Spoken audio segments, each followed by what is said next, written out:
الحمد لله رب العالمين، والصلاة والسلام على رسوله الكريم المبعوث رحمة للعالمين وعلى آله وصحبه ومن اهتدى بهديه إلى يوم الدين. أما بعد، حياكم الله. السلام عليكم ورحمة الله وبركاته. إن شاء الله you're all well. We'll start inshallah understanding or explaining the last verse we learned last week in Suratul Furqan, verse number 41, and then move on inshallah. أعوذ بالله من الشيطان الرجيم. Allah subhanahu wa ta'ala says, وَإِذَا رَأَوْكَ إِن يَتَّخِذُونَكَ إِلَّا هُزُوًا. Allah subhanahu wa ta'ala addressing the speech to Prophet Muhammad sallallahu alayhi wasallam. How do I know that? It's because Allah subhanahu wa ta'ala is saying ka and ka. And the ka is mentioned when there is a speech to a man. If a speech to a group, you will find kum, like when we say assalamu alaikum, peace upon you all. If it was for a lady, you find the ki, like kitabuki, for example. Here it's a ka, so Allah subhanahu wa ta'ala is talking to Prophet Muhammad sallallahu alaihi wasallam. So he says to him, and when they saw you, يَتَّخِذُونَكَ إِلَّا هُزُوًا, they take you only in huzwan, in mockery. They look at the Rasul sallallahu alaihi wasallam in mockery, and they take him in mockery. Who are they? People in Mecca around him. Those that he's calling to Allah subhanahu wa ta'ala, he's calling to worshipping Allah subhanahu wa ta'ala alone, and for them to leave worshipping of the statues and devoting for the statues. So this is what they take him in mockery or in ridicule. And they say something, which, and Allah subhanahu wa ta'ala already said they are saying it in mockery. أَهَذَا الَّذِي بَعَثَ اللَّهُ رَسُولًا. Is this the one that Allah subhanahu wa ta'ala sent as a messenger? So, because as you can see, they are looking, astaghfirullah, down at the Prophet sallallahu alaihi wasallam, and they're saying that about him. So are they saying Allah as well? So do they know Allah? Yes, they do know Allah. And they believe that Allah subhanahu wa ta'ala is the one who created them. How do I know that? From other surahs in the Quran. Allah subhanahu wa ta'ala said, وَلَئِن سَأَلْتَهُمْ مَنْ خَلَقَهُمْ لَيَقُولُنَّ اللَّهُ. And if you ask them who created them, they say Allah. People in Mecca never denied that Allah subhanahu wa ta'ala is the creator. They never thought or said that the statue created them. Those statues that they put around the Kaaba or worship beside Allah, they never thought that the statues created them. Then what is their problem then? Their problem is that they don't want to submit to Allah subhanahu wa ta'ala and offer their worship and devotion directly to him.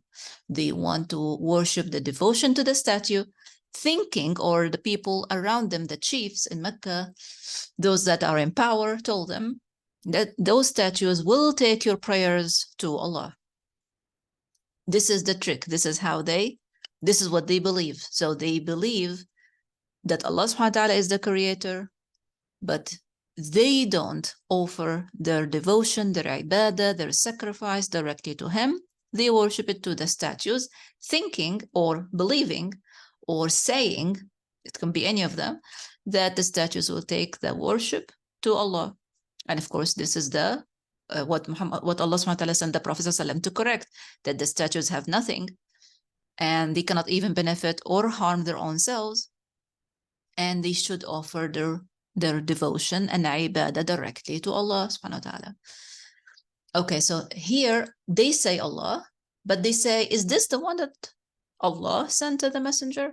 And then they continue to speak about the Prophet. So they say, إِن كَادَ لَيُضِلُّنَا عَنْ آلِهَتِنَا. So now they're saying what the Prophet ﷺ did. So in kada, if you know kada, help me in the text, please. If we know kada from other class or from reading through the Quran or Arabic knowledge, what does kada mean?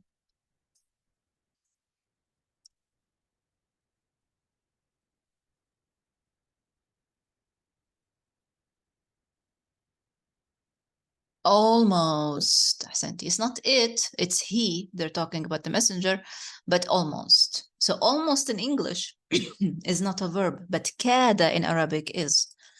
So they're saying indeed, he the messenger sallallahu alaihi wasallam, Prophet Muhammad sallallahu alaihi wasallam, kada almost, and then la yudilluna. La is a confirmation again, saying indeed again, and then yudillu. Yudillu should sound familiar to you. What does yudillu mean? Or close to? Dalla yudillu. Sounds like what word? To misguide, to mislead, to get lost, to be in error. Ahsantum. Jazakallah khairan. So they are saying that he, the messenger, sallallahu almost misleading us, sending us in error. Hold on. عن آلهتنا. عن, away from. آلهتنا, our gods. He is, this is what they're saying. He is, the Prophet ﷺ, almost leading us astray, leading us away from our gods. Okay, and then Allah subhanahu wa ta'ala continued to say, لولا أن صبرنا عليها. So let's look at Lawla. We know Lawla, I think we had it in the surah as well, but you know it from other classes, or if you know it in Arabic as well, help me. So Lawla, what does Lawla mean? Lawla can mean if not, literally, if not, or it can be used in other two ways, or can mean other two, it can have a meaning in different two ways more. So Lawla, if not, or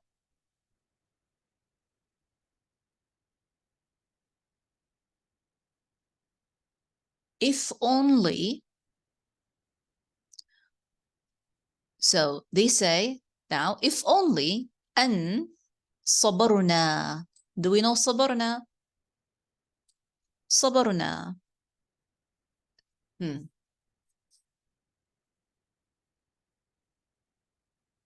صبرنا. What does صبرنا sound like? To have صبر. أحسنتي. To continue, to have patience, to have صبر, to steadfast, like to continue on no matter the struggle. So they're saying this, they had perseverance upon عليها. The ha here actually is a reference to the gods that they're mentioned. So from here, in kada, he is almost sending us astray, leading us away from our gods. Only that we, or if only that we had perseverance upon them, like they grabbed on hold to their gods so much. Otherwise, like this is what they're saying, otherwise he would have sent us astray from them. So now they are expressing that they are struggling to keep their gods, while the Messenger ﷺ is taking them away from them. Are we clear? Do you understand what they're saying? I didn't get the second part. لولا أن صبرنا عليها. Okay, so they're saying we're almost sent astray. Only how did they didn't go astray, away from their gods? Because they had patience and grab hold on the gods. So if only we didn't do that, do you want to say, if we didn't do that, if we let go of our gods, he would have took us astray from them. Do you see? Yes, exactly. And then, so that was their statement. Had they not held exactly, had they not held and grabbed on being persevered on their gods, they would have led astray from them. Okay, so what do you see here? What do you see here in their statement? In what they're thinking the Prophet ﷺ is doing and what the Prophet is doing. So what do you see here?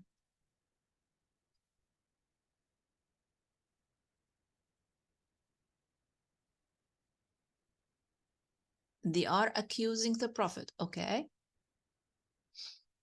Sure. They're leading them away from their worshipping idols. Who's leading? He, sallallahu alaihi wasallam, is leading them away from worshipping the idols. And this is not accusation. He is leading them away from worshipping the idols. Okay. They are stubborn. They're trying to grab hold on the wrong ways, while the Prophet ﷺ is taking them away from that. And this is what his message is about, for them to leave the idols and to worship or offer their devotion to Allah subhanahu wa ta'ala alone. Exactly. But they are thinking the opposite. They're thinking we are trying to stay, grab, and persevere on what we want, and he is trying to take us away from it. Of course, that happens in every nation. When Allah subhanahu wa ta'ala sent the messenger to them, the messenger said, follow me. What you're doing is not right. Don't worship the tree. Don't worship the stars. Don't worship the idols. But they say, no, this is how we found our parents doing. And you are now taking us to this new way that we don't know. You are leading us astray. And actually, he's leading them to truth. Exactly. They see it as error, but actually is the guidance, because he is leading them to Allah subhanahu wa ta'ala. They want to stay with the gods that clearly they made them with their own hands, or they bought from outside the peninsula with their own money, and they calling them gods. So what you see in their statement is error. They are making their own gods. They're devoting themselves to what they make. They are the one with the brain. They are the one with the intellect that they could differentiate between what's right and what's wrong. And they are devoting themselves to a stone. Okay. And then Allah subhanahu wa ta'ala continued to say, وَسَوْفَ يَعْلَمُونَ. So if you know سوف, or if you know يعلمون, what is سوف?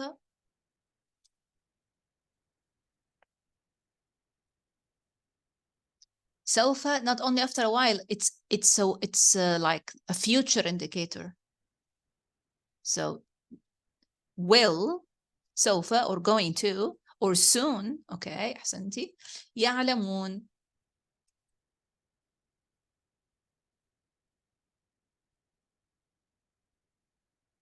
They know.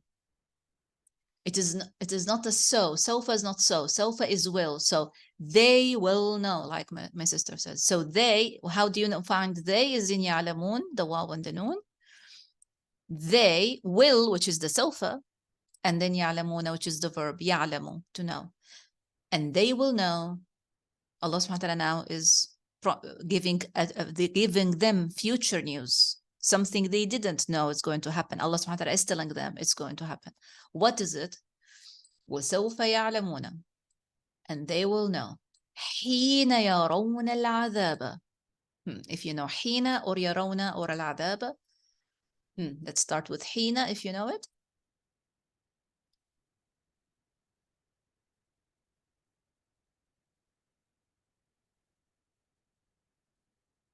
So حِينَ has a relation to time. It's like to say when. When, or in the time of. أحسنتي. When, or the time of, they see the adab. There is no will here. So the will was here, sofa. Sofa here. This is the W-I-L-L. This is the future.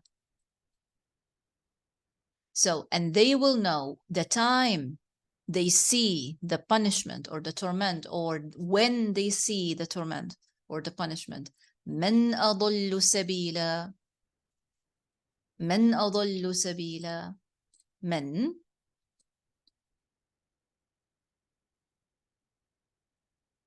حين, the time of, or when. Who أضل.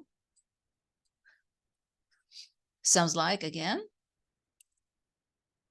أضل. Can you find which word? Misguided, أحسنتي. Misguided, went error, went lost. سبيلا. What is a sabil?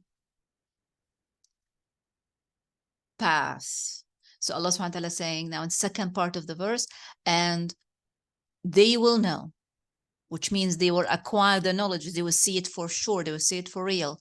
When they see the torment, or the time they see the torment, أعوذ بالله, who أضل سبيلا, who went into the error path, into the wrong path, into the wrong direction, into the wrong way, into the error way, into the astray way. So they will know, because they will, how do we know that? They will have adab, which means their way wasn't the right way. And because they are now judged by Allah subhanahu wa ta'ala to be in adab, it means they did not do it right. And as well, it means the one who's now, subhanAllah, after the judgment, putting them out of the land adab, is the one that they should have worshipped and should have known in this life. So the right path is the path of the one that has all the power, not the idols, not the statues. Okay. Do we understand verse 42?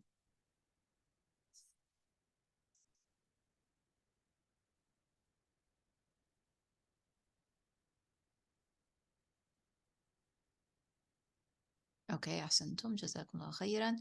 We carry on to the next one. أعوذ بالله من الشيطان الرجيم. Allah subhanahu wa ta'ala says, أرأيت. Allah subhanahu wa ta'ala is giving us example of other gods people could take. Because when we say gods, or we think, or we see it, or we read it, we think, like I was giving the example, statues, or maybe something physical like a tree, or maybe a star. But there are other gods. And Allah subhanahu wa ta'ala is giving us an example of a god that maybe some of us can mistake them. And they won't think it's a god. So now let's learn. Allah subhanahu wa ta'ala is saying to the Prophet sallallahu alaihi wasallam, أَرَأَيْتَ مَنِ اتَّخَذَ إِلَهَهُ هَوَاهُ. So أَرَأَيْتَ, you could say, do you see, if it wasn't in the past. Is the question line. Did you, أحسنتي شاكرة? So did you see, because رأيت is in the past tense. Again, you here is to the Messenger sallallahu alaihi wasallam. So did you see who, men, who, اتخذ إلهه هواه. So what does men mean? So did you see men, أحسنتي, the one who اتخذ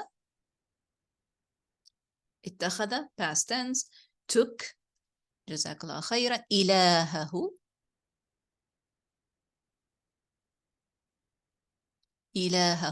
his God, without capital H, Romana. His God. هواه. The who at the end is his again. But the word hawa,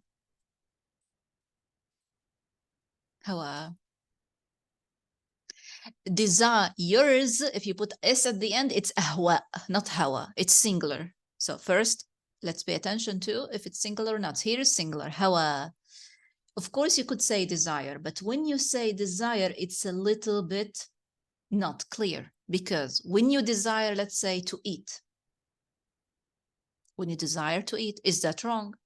You're hungry and you're desiring to eat. Is that wrong? I'm telling you, because the use of the word desire only without extra explanation is not right. It's not accurate. Let me tell you a few relations. So first, hawa is related to the word hawa in Arabic. There are two different words. In English, I think they will, if you try to transliterate them, they will look exactly the same in how you read it write in English. But in Arabic, the one is called hawa and the other one is called hawa. So what is hawa? Means air. We use hawa for air. So for example, hawa'un tayyib, a good air. هواء منعش, fresh air, and so on. Okay, so what is the relation? هواء, which is the air, is gas, like, right? You don't see it. It's everywhere around you. There is no direction unless if you open a window. Yes, you may feel a direction where the air is coming from, but you don't actually see it. If it's in the room around you, you cannot tell which part in the room has more air than the other part, right? So this is how we think about hawa, which is this one. It's driven with no direction desire. So it's not any desire. It's a driven desire that has no direction. So this person that has the hawa doesn't know where he's going to end up. He just wants to go. I want to go to this place. I want to travel. Where is this journey going to take you? Why are you taking this journey? No, I just want to enjoy myself. So not knowing where the path is taking is like being in an airy room or a room filled, or a place filled with air that you don't know where the air is. You know there is air, which is the desire, but there is no direction for it. It can lead them anywhere. And that's why it's called hawa. Another reason for it to be called hawa, that another meaning for hawa in Arabic is saqata. Saqata means to fall as well. To fall. So that is the result of the no direction desire. That it leads the person to be in a fall. Fall in how they feel, fall in the relationship, fall in how they connect with Allah subhanahu wa ta'ala. There is a drop, there is a fall because of the hawa.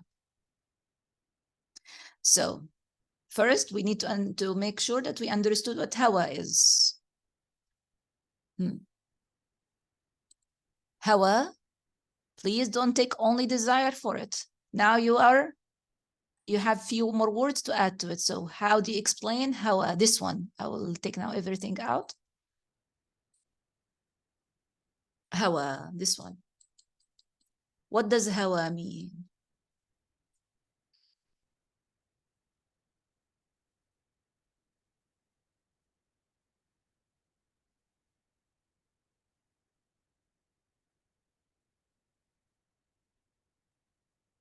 I said it's a driven desire that has no direction or lead nowhere. Exactly, lead to nothing. Why driven? Because the person insists on having it. This is the driven, like they have a drive, they have a force inside them to tell them, oh, you have to do it, you have to do it. They don't know where are they ending. They don't know where they are. It leads them to nothing. Exactly. And it's like the air that you have no direction, or you cannot sense or gather where it is exactly in the room, or where is it more than the rest of the room. No direction.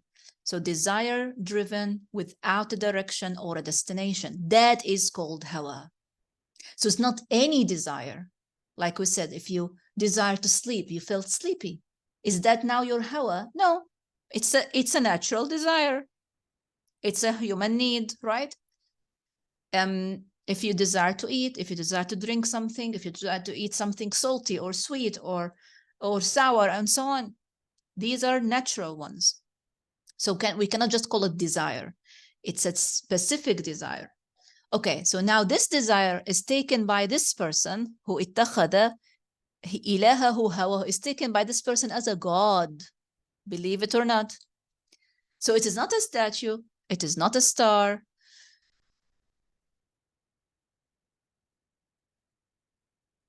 Okay, I'll come back to the comment you add, my sister, about the halal and the haram in a second, but please focus with me in this, and I'm coming back to you. So this person took his God to be his hawa. How?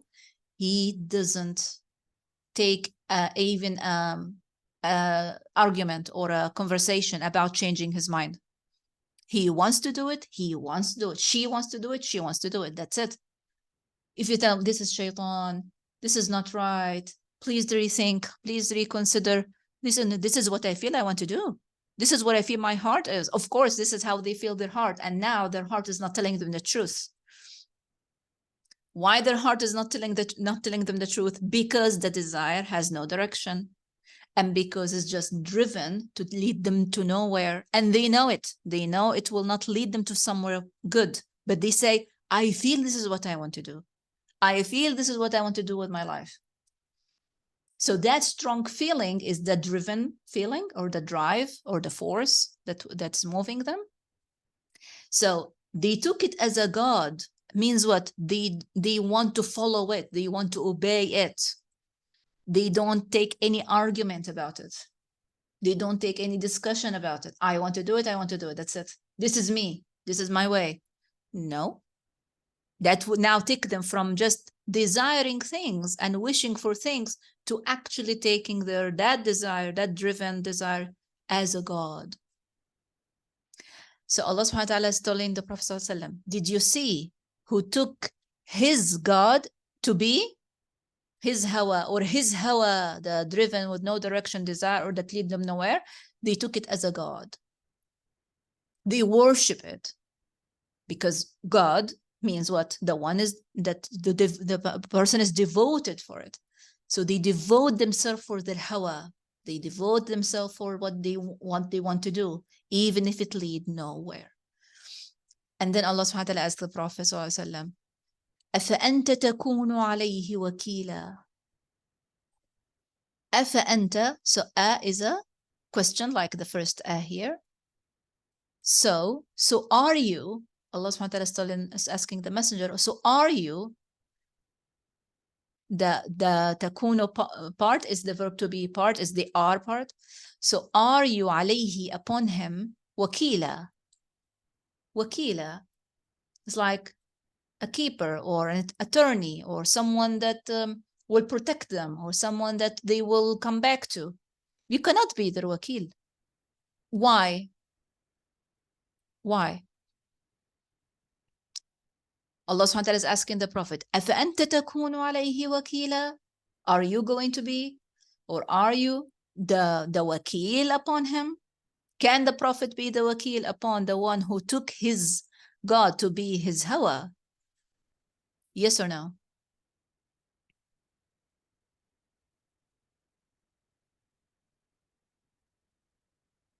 It's just a desire that has nowhere to lead the person. And they have they feel a driving force to take them to it. Okay, the Rasul sallallahu alaihi wasallam is not going to be a wakil for this one, for one simple reason. Can you explain why the Prophet sallallahu alaihi wasallam won't be a wakil on a one that his God is his hawa?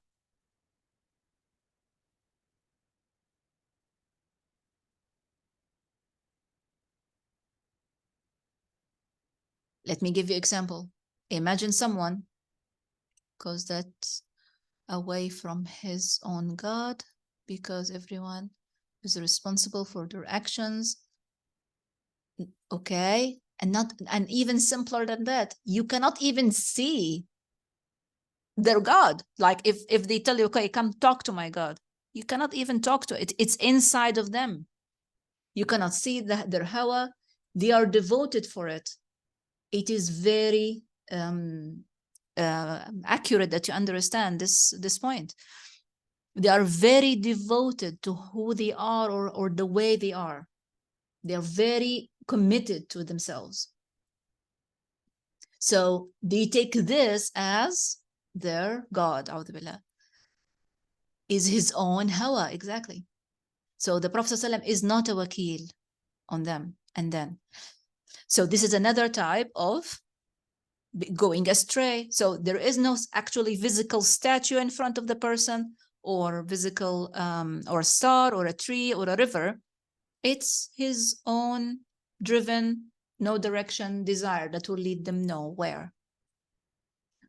Okay, let's look at the next verse. Allah subhanahu wa ta'ala says, أعوذ بالله من الشيطان الرجيم أم تحسبوا أن أكثرهم يسمعون أو يعقلون إن هم إلا كالأنعام بل هم أضل سبيلا. So those that came to him and said, we are almost like we are persevered on our gods. Muhammad is taking us away from them. We are just holding patient on our gods. So Allah subhanahu wa ta'ala is telling the Prophet ﷺ as well here. If we know help me. M is like أو in Arabic, or تحسب. تحسب. تحسب doesn't mean thinking. حسبان is not thinking in Arabic. You count, mashallah, tabarakallah. You count on, do you count on this? Do you count like, it's not only just the thought came to your mind, you're counting on it. So Allah subhanahu wa ta'ala is asking the Prophet another question. Or do you count on that أكثرهم أكثرهم استغفر الله أكثرهم.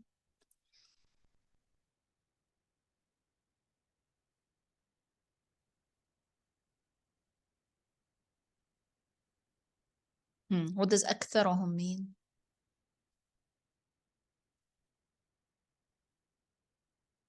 Majority of them, most of them. So do you count on that? Most of them يسمعون أو يعقلون.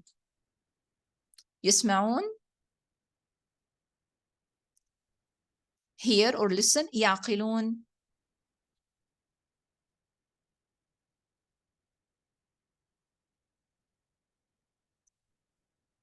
يعقلون doesn't mean to understand. يفهمون or يفقهون means to understand. يعقلون means something else. If have عقل, okay. Realize is something else. Realize is not, it's not يعقلون. Reason to work their mind, to use their mind to, or in the matter, to reason. So do you think, oh sorry, astaghfirullah, do you count on that most of them or majority of them hear or use their aql, use their mind? Which means these two things, if they exist in a person, you will find them finding their way to Allah subhanahu wa ta'ala. If they listen, if they hear, and if they process what they hear. Understand comes after processing. So understanding, like my sister is suggesting, يفهمون or يفقهون, like fiqh, comes after aql. So you process what you heard. That step in you receiving the information is very important. You're processing it. And then after that, you understand it. And then you make your own decision or where do you want to go? So these two things, sama' and aql, are crucial. In Suratul Mulk, for example, those people that the guards of the fire are throwing them at the fire, they said something. Those of you that know Suratul Mulk will remember the verse. وقالوا لو كنا who want to help me?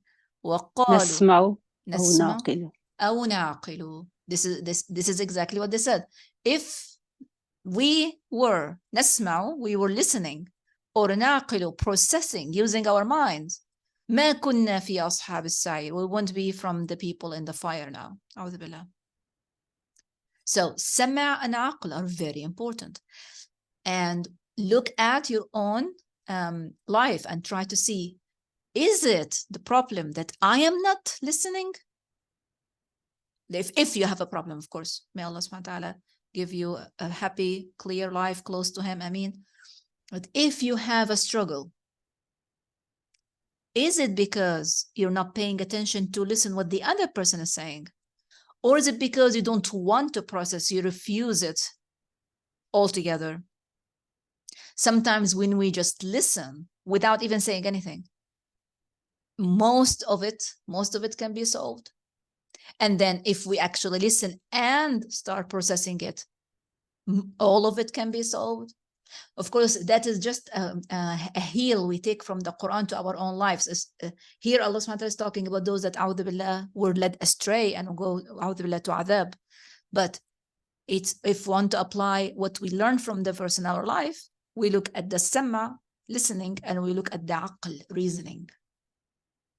So Allah subhanahu wa ta'ala is saying, do you count on that most of them يسمعون أو يعقلون? They listen or they hear or and reason. إنهم إلا كالأنعام. Indeed, they are except or nothing but. You can say in can be indeed or nothing but. Al-An'am are the kettles. So Allah subhanahu wa ta'ala is the one who created them. He is the one that says they are except, or they're nothing except the kettles. Bel, rather, hum adallu sabila. They are even adallu sabila. They are even more in the dalal than the kettles. So what is wrong with, what is it with the kettles that we know? Imagine a herd, let's say, of cows, right? If you stand there talking to a cow or holding a book to a cow and say, okay, can you read this? Can you hear me, cow?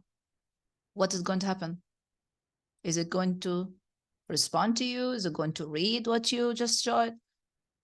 If you say move, is it going to obey you just like that? You have to show the cow what you mean by certain actions or by certain habits, right?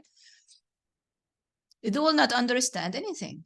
And Allah subhanahu wa ta'ala is saying they are worse in dalal because actually they were equipped as a human being with a mind and with a heart and with the ability to process language and understand it. That's why they are in a, let's say, in maybe wrong English, in a more wrong direction, more error, they erred more than the cattle would be, because the cattle didn't have that, but they do. Okay, inshallah, we stop there. Jazakumullah khairan for following along. May Allah make this beneficial to all of us. Allahumma ameen. اللهم إنا نسألك الجنة وما قرب إليها من قول وعمل ونعوذ بك من النار وما قرب إليها من قول وعمل. السلام عليكم ورحمة الله وبركاته. وعليكم السلام ورحمة الله وبركاته. جزاكم الله خيرا. وجزاكم الله خيرا. وإياكم.